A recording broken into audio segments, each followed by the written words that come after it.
Welcome to the Sage Solutions podcast, where we talk about all things personal growth, personal development, and becoming your best self.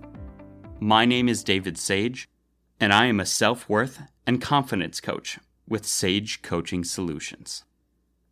Mindfulness is a concept that has come up several times in our other podcasts, so I've really been looking forward to having this episode, and I'm glad that we're finally having it. Today, we are lucky enough to have an incredible guest on this podcast. She has a master's in science and education. She was a school psychologist for 35 years, and she's currently the director of student services in her district. She was recently certified as a yoga instructor and was a PROACT trainer, or de-escalation and safety in dangerous situations, for the entire school district. She is a mindfulness practitioner and trainer who's worked with Dr. Richard Davidson, Dr. Caverly Morgan, and Dr. Alana Nankin. She was also the coordinator of the School Climate Transformation Project, which implemented mindfulness into the school system. But even more than that, you can see it in who she is. Laura doesn't just talk the talk when it comes to mindfulness. She walks the walk. There isn't anybody I know that knows more about this topic or practices it more themselves than she does. She is kind, caring, compassionate, and possibly the best person in a stressful or emotional situation. A lot of my favorite parts of myself came from modeling them after her. I'd like to welcome my mother, Laura Sage. Thank you. I really appreciate being able to be a part of this podcast. I feel like this is a very important topic. I do too, honestly. That's why I've been so excited to do this one, because I think it bleeds into so many different areas of life that this will be one of those very helpful seminal episodes that will apply to so many other episodes after this. But before we get into it, our goal with this podcast is to share free, helpful tools with you and anyone you know who is looking to improve their life. So take action, subscribe, and share this podcast with them. For those who are listening, have you ever had that sense of, where did that time go? Maybe you've had a parent who's been ill or has passed. Maybe you've had children and they've now grown. Maybe you just haven't been in touch lately with a special friend that you were close to at some point in your life. And we have those moments where we kind of stop and realize, where did that time go? When we're in the present moment, we are with that person. We are with that situation. We are there. And when we're able to do that on a more regular basis, there's less of that sense of, gosh, I just blinked an eye and here we are. It's so important that we learn to be in that present moment. When we find ourselves stuck in the past, it's important to go to the past. We learn from mistakes in the past. We have fond memories. We might even have difficult memories of the past. So it's important to be able to go to the past. But when we find ourselves stuck in the past, we have a tendency to wallow in it and feel sadness and sometimes get to a place of depression. That makes a lot of sense. It's almost like the difference between being able to reflect on the past so that we can learn from it and being stuck in the past, or like dwelling on the past to a point where it really starts to upset us in the present. That's true. Particularly sometimes when we get into a place of regret.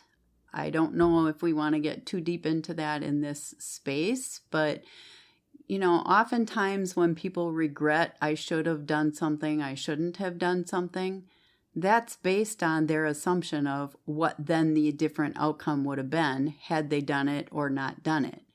When in reality, because they took the path that they took, they really don't know what it is that would have been the outcome of a different decision that they would have made.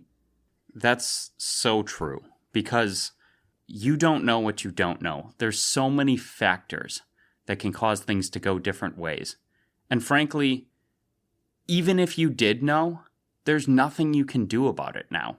It's out of your control. Like we talked about in the last episode in Locus of Control, sitting there dwelling on things that you can't do anything about is a good way to drive yourself crazy. There's freedom in letting that go. On the other hand, for those of us who have a tendency to be constantly thinking and living in the future, so again, benefits to thinking about the future, setting goals, being able to anticipate and look forward to different events that might occur. However, when we're constantly looking into the future and getting stuck in that area, we have a tendency to worry, and that actually can create quite a bit of anxiety because of what we're thinking is going to happen when we really don't know what the outcome will be. I'm glad that you kind of touched on some shades of gray there.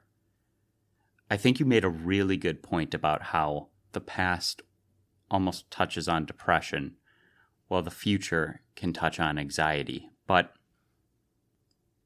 it's also important to not take this to an extreme or a black and white. Like, thinking about the future sometimes is helpful for being able to think ahead and plan for your future. It's just not taking it too far.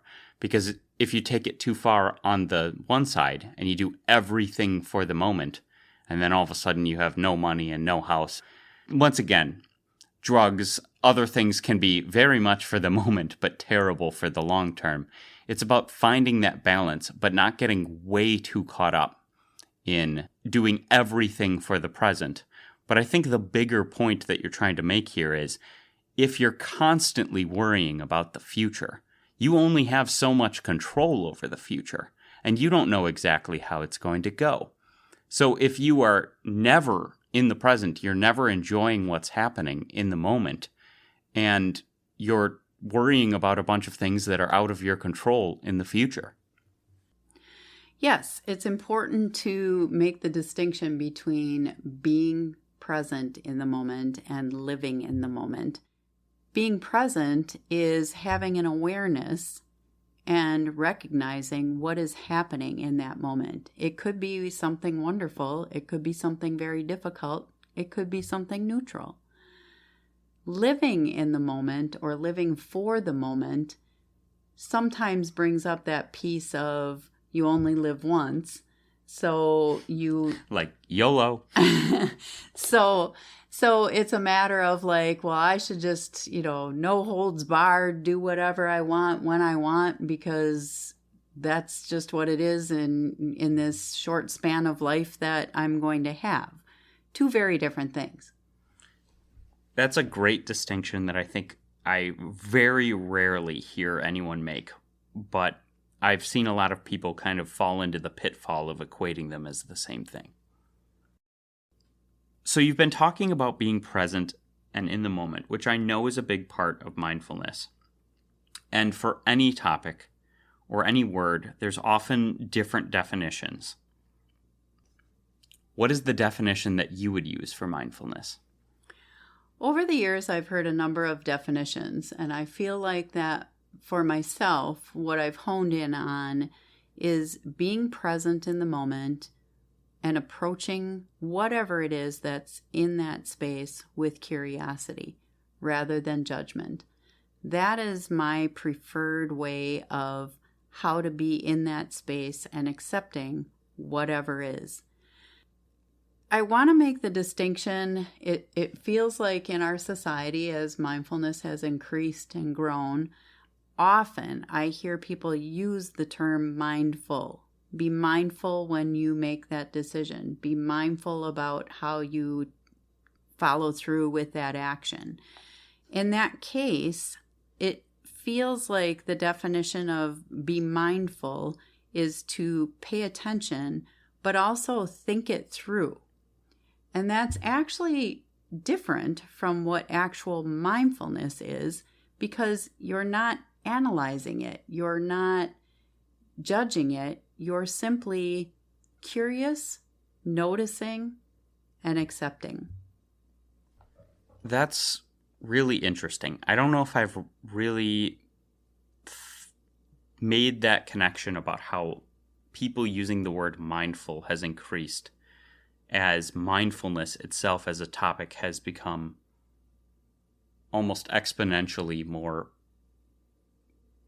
visible and popular, and there's been so much more scientific study surrounding it, and it's become such a big part of even just psychology at this point. It almost sounds like when people say, be mindful of that, it's a combination of saying, like, be aware and be careful.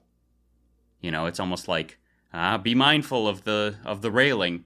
And it's not like, oh, take in the essence of that's not what they're trying to say. They're practically saying in a kinder way, be careful, which I guess isn't the end of the world, but it's important to distinguish how that is definitely different from mindfulness.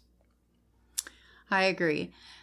Another distinction that needs to be made is sometimes when somebody is just learning about mindfulness or being exposed to it or getting information about it, there's some confusion between mindfulness and meditation. Meditation is actually a practice, a very good practice, that can help you learn to become more mindful in your practice. However, meditation is not the same thing as mindfulness. So it's almost like saying the football or even a football helmet in football is all of football. They might have similar names or be super associated. It's more like that is a part of the overall game of football.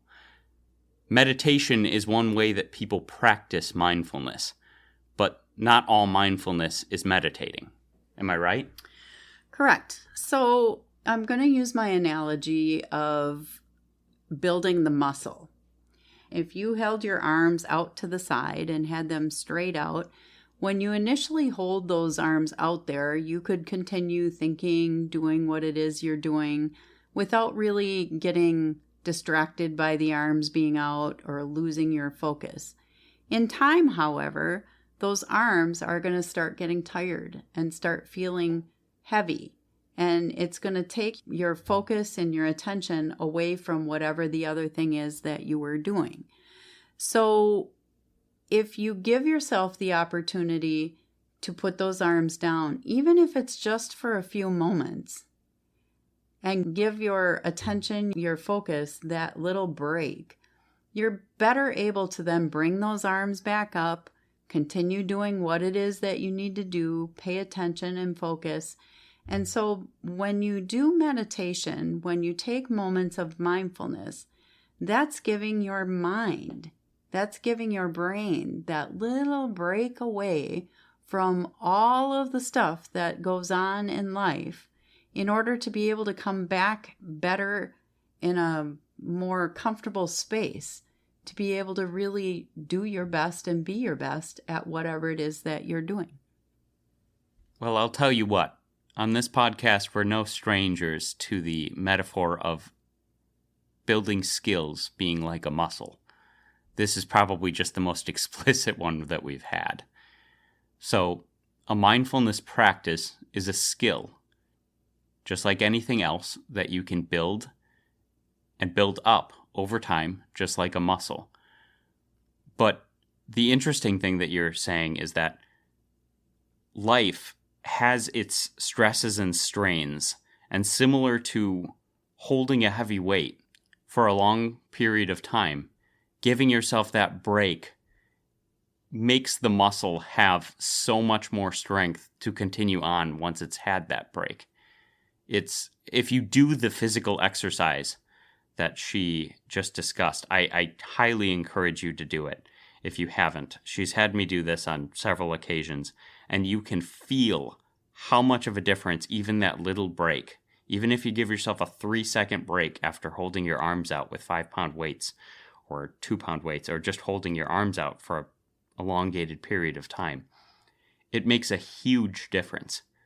So if you think about not ever doing this, think about what that does to your brain all day long, never getting a break. Think how much easier it would be if you even added 5 breaks throughout the day.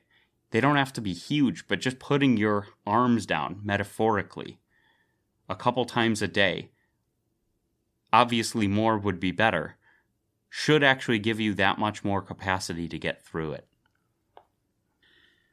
Yeah, I mean, just like a muscle, it takes practice. And to become more mindful, you need to start out with doing small doses on a regular basis. It's really important that you do these in times of low stress. That allows you to be more present in your practice, to get the benefit of that practice.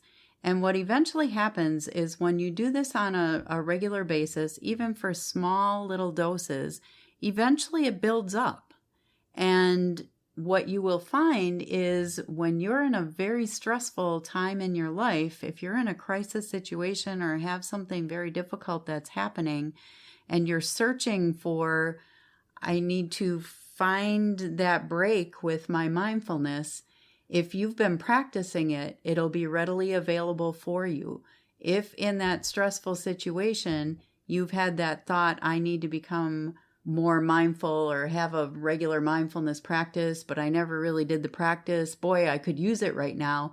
It's not just automatically going to be there if you haven't been doing the practice. Almost like if you never lift something with your biceps, let's say, right? And you need to lift it in a way that primarily uses your biceps. If you are doing bicep workouts regularly, you're going to build up that muscle over time. And then when you're in the garage and you have to lift that really heavy thing using primarily your biceps, let's say, it's going to be so much easier for you to do in that very heavy situation because you've built it up. And similar to a muscle, if you stop doing it, over time, you'll start to lose some of that muscle mass and you'll start to have a little bit of that skill deteriorate.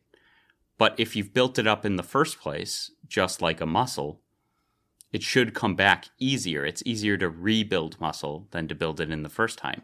And skills work the same way. There's actually research that shows that when you are in a stressful situation, if you have a mindfulness practice and you're able to tap into that during that time, not only does it help you be able to stay in touch with your executive functioning in your brain in that moment, it also allows you to more quickly return to your baseline or your more relaxed state after the event has happened as well. I haven't actually seen that one. That's pretty fascinating. I'm going to challenge you real quick here, though. Not because I disagree, but because I kind of want to see what you think about the question I'm about to ask you. Earlier, you brought up the difference between mindful in the way that people are using it a lot of the time and mindfulness. And during that, you talked about approaching with curiosity and non-judgment, which makes a lot of sense, and in most situations, I feel is going to be a really helpful way of approaching things.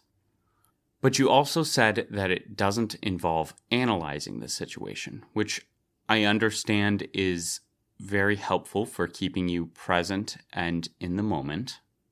But does that mean that people shouldn't critically think? That it's better to just approach with pure curiosity and not critically think when new information is taken in? Because my challenge to that is, couldn't that lead to people taking in a lot of false information? Or is it somewhat contextual? We are not able to be present in every single moment of every single day. And when we're talking about practicing mindfulness, taking those moments of being present, we're just there. We're not analyzing. We're not judging. We're feeling whatever it is we're feeling. We're not trying to change those feelings. We're not trying to figure out those feelings. We're allowing ourselves to just experience whatever is going on in that time, in that space. Now, that doesn't mean that later you may not take some time to think, gosh, in that moment, in that situation, I was really feeling, fill in the blank, sad, angry, frustrated, disappointed, joyful, whatever it was. I wonder what it is that brought me to that space. I wonder what background I have that had me react in that way to that situation. That's where the analyzing can happen. So there's a difference between, in this moment, I simply want to be present and experience whatever it is that's happening, versus taking time to have those thoughts. I'll give you an example. When I take my walks, I set an intention every time I go to take a walk. Sometimes my intention is I am going to just feel the air on my skin in this walk, and I'm going to really focus in on that and experience it and notice it and take it for whatever it is.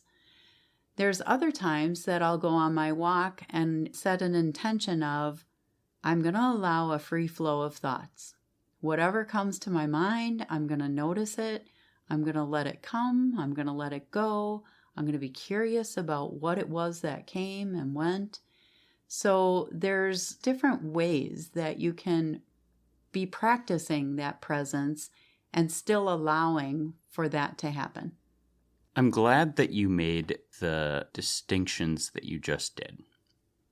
I think to me, this shows that mindfulness is an incredibly useful tool, but not necessarily always the perspective that you want to take.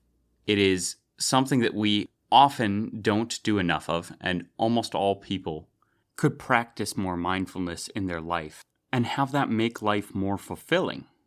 But there may be times where being mindful and fully with your own thoughts and emotions or whatever is going on is not necessarily the tool that you want to use at that moment. If I am reading an article about a bunch of detailed information, maybe taking a pause to be mindful about how it made me feel is one thing. But as far as absorbing the information itself, then I may be taking and using a different tool like critical thinking, where I'm thinking through that information and doing the analyzing, because not every situation or every thought process is going to require mindfulness. It's not that it has to be that black and white and used all the time. This is just one of those incredibly helpful perspectives. Exactly. Another example would be mindful eating. If you are going to be present with the apple that you're about to take a bite out of, you're looking at it, noticing all the little details about that apple. You're smelling it, you're feeling it in your hand. You take that bite, you notice how that first bite feels, the sensations in your mouth. So you have this full experience of, wow, I chose this beautiful, perfect apple, and this is the experience that I'm having with it. That first bite and to have that experience really makes eating that apple worthwhile. However, in reality, you're not going to be able to do that with every single bite, or that apple is going to take you an hour to eat it. That's fair.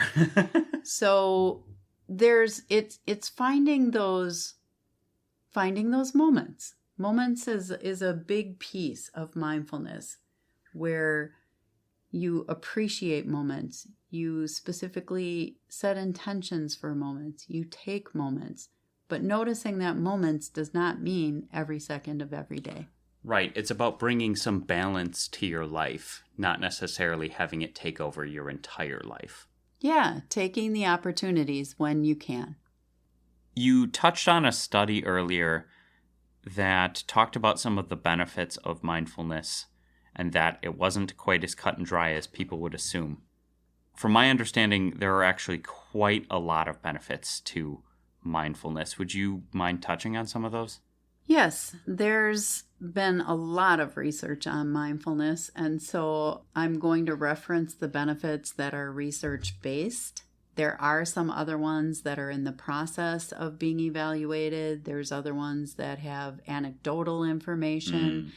But sticking with the ones that are actually research-based, in the land of mental health, there's absolutely benefits to people who suffer from depression, anxiety, and a huge area that's had quite a bit of research is PTSD, or post-traumatic stress disorder. And along with that, there's quite a bit of research that shows that people that are dealing with and living with pain in using mindfulness practices are better able to cope with that pain. Wow. In the physical realm, there's research that shows that it can decrease blood pressure and that it can increase sleep. And I don't know how far you've gotten into sleep, but quality sleep is really one of the big longevity issues that is helping pretty much every bit of your life in every way that you can think of.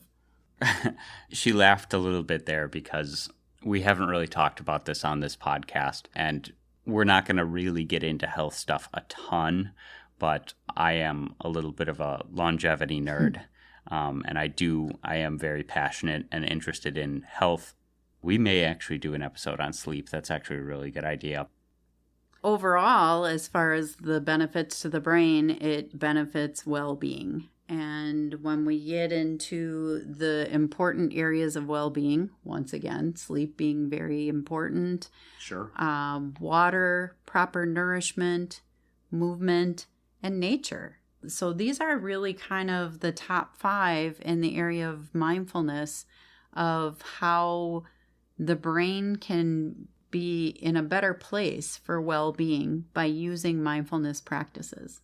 Jay Shetty actually talks a good amount about mindfulness in his book, Think Like a Monk. He talks about how daydreaming often teaches you to practice not being present, and that being present during tough times teaches you to be in the moment during fun times. Another person that talks about mindfulness is Hugh Van Clienberg in his streaming special, Gem. And Gem actually breaks down to gratitude, empathy, and mindfulness. During that special, he talked about how in-the-moment gratitude can be incredibly powerful, and that taking a second to think about 3 things that went well for you today, or even writing somebody a gratitude letter, which, by the way, my wife Hannah does a really good job of this, can be incredibly powerful and helpful for your mental health and helpful for other people too. He talks about how wishing well for others can actually bring you happiness in addition to them if you do it out loud. But you don't have to do it out loud. You'll find how powerful it is to just wish well for other people, even other random people. It's strange how it brings you a genuine sense of happiness. When you're deliberately kind to other people, it brings you happiness as well. He also talks about how the key to mindfulness is to not beat yourself up.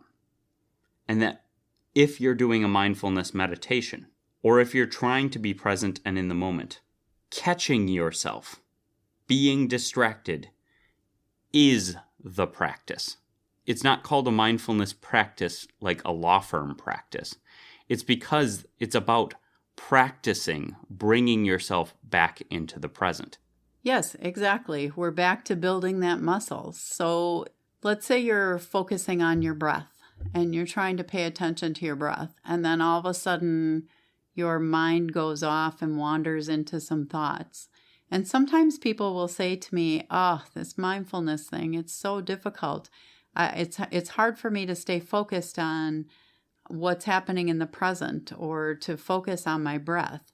I have a tendency to have my mind wander." And my response to them is, did you notice your mind wandering? And they'll say, yes, all kinds of thoughts were happening, and I realized that it was difficult to pay attention to my breath. And it's actually that one moment. Sharon Salzberg is so good about pinpointing this. That moment that you recognize, oh, my mind has started to go off and it's not focusing on what I intended it to focus on. That's actually when you're building that muscle. You were present. You were present and had the awareness that your mind went off into that thought. And who is Sharon Salzberg? Sharon Salzberg is a world-renowned expert on mindfulness. Also, it's funny when you brought up the point where somebody says, I keep finding myself getting distracted. My first thought was, congratulations, you're human. Because from what I've seen, even the most practiced of Buddhist monks who have been meditating for 40, 50 years, they still have this happen. Like, nobody can meditate indefinitely without ever having their mind wander. That's not how the human brain works. It's about the practice of it. I mean, yeah, congratulations, you're human, and congratulations, you just practiced being mindful because you had the awareness that you were distracted and that your mind wandered. Right. It's like the whole point. It doesn't mean deliberately let your mind wander. Let's not take it to an extreme. The focus is on trying to be present and in the moment with whatever it is. But like you said, when you realize that you weren't, you're back to being present. Also, this whole idea of being present and in the moment dates way back to, I believe, a lot of these concepts were first talked about in Buddhism and Taoism and some of these other philosophies, or even in this case, religions from a long time ago. So there's a lot of ancient wisdom that backs this, not just science. In fact, even Marcus Aurelius, practitioner of Stoicism, who was a Roman emperor, talked about this whole idea of being present and in the moment, which is a pretty interesting thing to think about. The emperor of Rome talking about how it was important to be in the moment when he had all of the things going on, being in his position. It's just when a topic comes from many different areas of the world, and there's ancient wisdom that backs it up, and science, and anecdotal evidence, everything starts to point in the same direction. And frankly, mindfulness is not a controversial topic. It is powerful, it is effective, it is proven, and it's ancient. I think it's important for people to understand that truly mindfulness can be practiced at any age, at any stage. Even young children are able to learn how to either sit or stand or move and pay attention and notice and be present with what's happening in the moment. And this is a non-secular practice because it's something that people can use. Maybe they use it within their religious practice. Maybe they use it just in their daily living. Maybe they're not religious at all. Correct. So this mindfulness is truly for anyone as a human being. I think it's pretty clear that mindfulness has some objective benefits, and that this isn't going away anytime soon, nor should it. But if nobody knows how to do it, if you haven't done this before, this might be a little scary or intimidating. So, how would you recommend that people start practicing mindfulness? I find that it's best that people start by using their senses. So, I've already mentioned mindful eating. So it's a matter of truly tapping into your senses of a situation that you're in or something that you're doing, that you really use your sense of sight. What are you actually seeing? What's the big picture? What are the minute details? Using your sense of hearing. What are the sounds that are present? Maybe within your own body, maybe in the environment you're directly in, maybe outside the structure if you're in a building. Now, mindful hearing can also include mindful listening, and the extension of that is when you are having a conversation with somebody and they are speaking and you being absolutely present and listening to what it is that they have to say. There's actually an activity that sometimes we do in workshops where we'll have one person talk for maybe 1 or 2 minutes on a topic, and the other person's task is to do nothing but sit and listen. They're not to ask questions, they're not to respond. All they do is sit and listen. And then we ask them, what was that experience like? Sometimes it's a little bit uncomfortable because I think as human beings, there's that tendency to want to give feedback as we're listening to what somebody is saying. But there's also, we don't realize how much of when somebody is talking and we're listening to what they're saying, at the same time, we're attempting to figure out what it is we're going to say in response, which really means we've missed a lot of what they've actually been saying. This is a big thing in active listening. It's almost like using mindfulness when it comes to listening is the truest form of active listening, where you are taking in all of the information purely and wholly and not thinking about what you're going to say next, not thinking about other things going on in your life, not thinking about, this person is annoying, when will they stop talking? None of that is helpful if you're really listening to somebody. And listening is one of the most powerful skills somebody can develop for a myriad of reasons that we will get into in a later episode. But just to name one of them, when you are mindfully, actively listening to somebody else, you make them feel heard. You make them feel good. You are making that person feel like you actually care about what they have to say. And you would be surprised what doing that does for other people. That's a good point. It makes somebody feel important, like what they have to say is important because you're willing to truly be present and hear what it is that they're saying. The other senses, mentioned taste already. Smell can go along with that. Touch, what you feel. And I would say along with those senses can be movement, mindful movement. And that's a matter of not just like get out and exercise or do your activities. It's actually being present when you're doing that. I had somebody once who said, I can't sit still and notice my breath. I'm just not that kind of person. I'm a very active person. I've got to be moving. And my suggestion to him was, what is it that you enjoy doing? What is something that you like to do? And he said, I am an avid runner.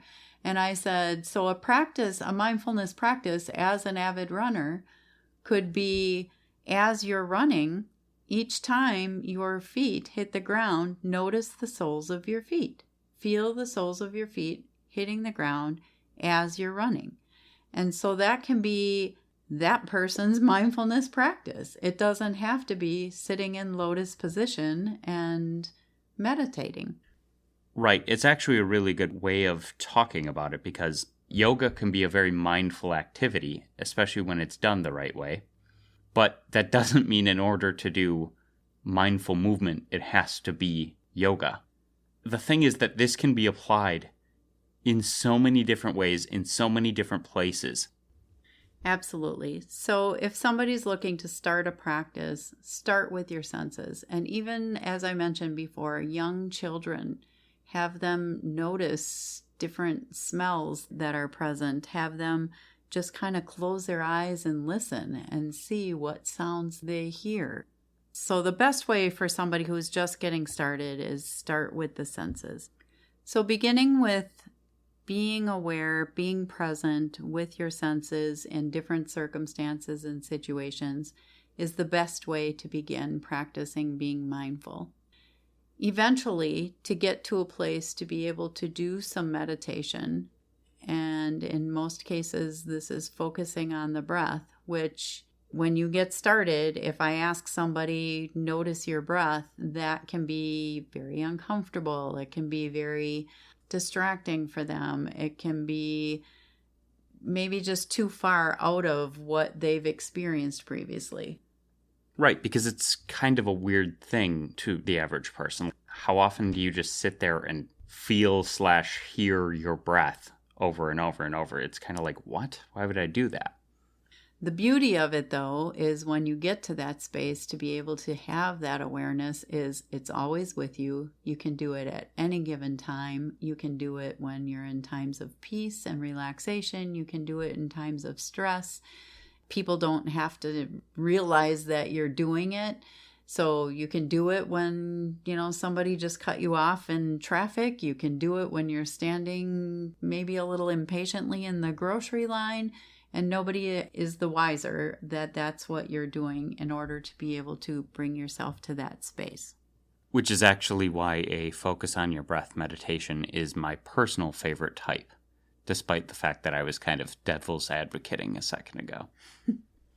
So when you get to a point of meditation, it is very important that you start small. That you start with maybe 1-2 minutes tops. It doesn't make sense to go right into, now I'm going to do a 30-minute meditation practice. I'm actually going to say from my personal experience with ADHD, I had to start even smaller. For me, I initially started with 20 or 30 seconds just for the first couple times because it was so new. Within the week I was trying to do a minute, especially once I realized that finding out that I got distracted was part of the whole point. But, if you're really uncomfortable with it, break it down to whatever time frame you can get yourself to do and then work up from there, would be my suggestion. Yeah, that makes sense. That individualizes it for sure. The other suggestion that I would have if you're just getting started with a meditation practice would be to start with a guided meditation.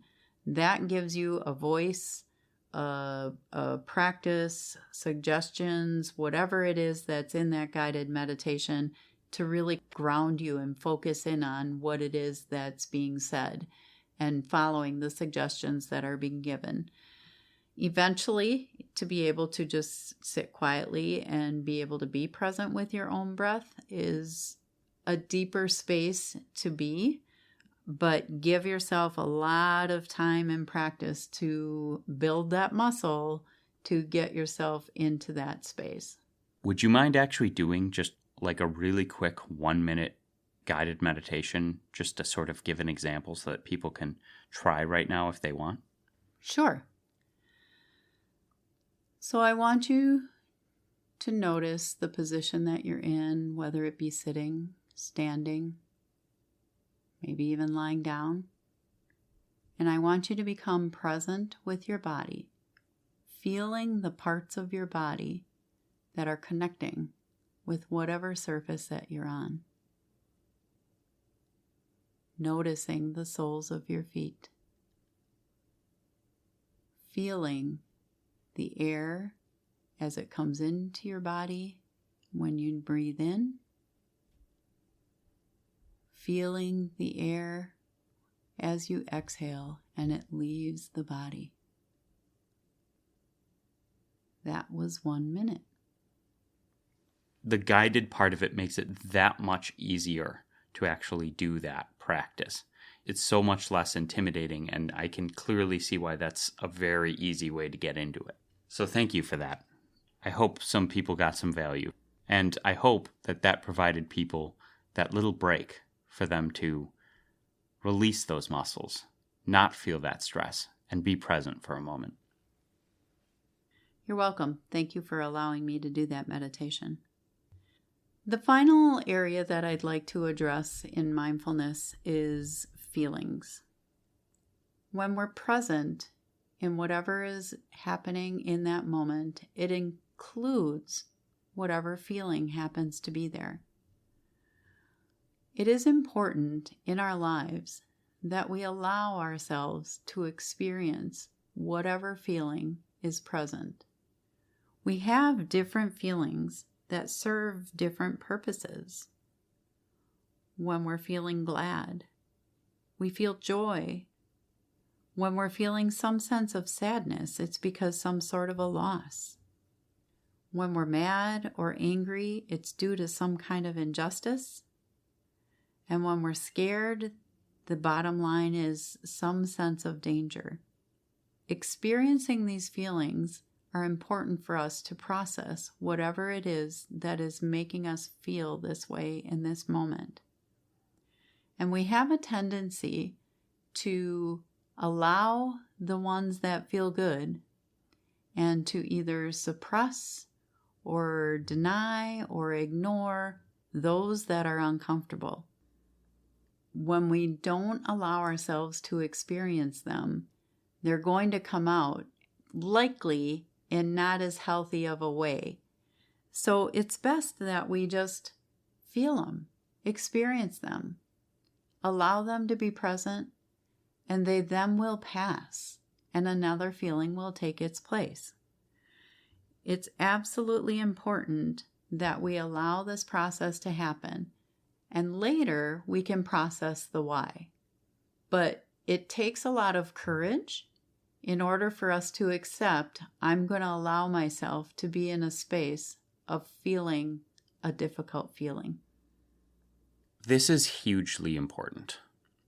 This is the most effective way to handle your emotions. Now, you don't have to stay in that emotion forever. Give it ample time. Feel what you need to feel. But the practical side of this is, once you have given it sufficient time so that you don't just stay in that emotion forever, that's where we start using some of these other tools that we've talked about. Taking control of your perspective. Focusing on your locus of control so that you can still get whatever things you need to get done so that you can get on with your life. And then, like you just said, later on, we can then think about and analyze and understand our emotions better. But if you're not present with them first, you're not going to do a very effective job of using those other tools. So mindfulness is the cornerstone behind compassion, gratitude, and kindness. 3 other areas that are researched on a regular basis in mindfulness that I believe there will be some more conversation in future episodes. Maybe. What I'd like to finish with is a word about peace. Understanding that we all get it now. Mindfulness does not mean in the moment everything is zen, wonderful, beautiful every time that I'm being mindful. It's a quote by John O'Leary, and it says this: peace. It does not mean to be in a place where there is no noise, trouble, or hard work. It means to be in the midst of those things and still be calm in your heart. Mindfulness is a practice that can help you to find that calm in your heart. Well, thank you so much for coming on, being our guest on this episode, our 3rd ever guest, by the way, and sharing all of this value with everyone on this podcast. We're super grateful to have you, and we hope to have you on again soon for another topic. Thank you. It was my pleasure. Thank you for listening to the Sage Solutions podcast. Your time is valuable, and I'm so glad you continue to choose to learn and grow here with me. If you haven't already, don't forget to subscribe so you don't miss out on more sage advice.